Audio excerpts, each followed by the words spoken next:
The TMBH5 portable induction heater is designed to heat bearings that are mounted onto a shaft with an interference fit. It will also heat any other ring-shaped metallic component.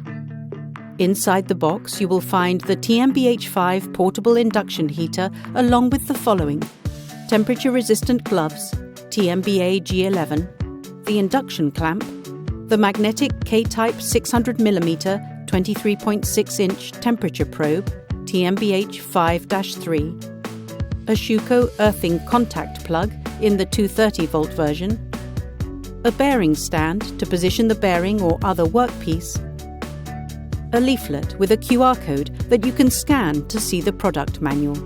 These handy items can all be stored in the upper compartments on the back of the unit, which makes the TMBH5 practical to use. The 120-volt version of the TMBH5 has a molded plug.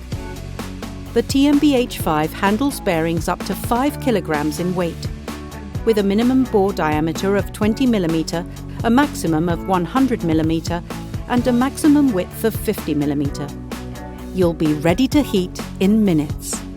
Both the clamp and the heat protective gloves store away easily in dedicated compartments on the device.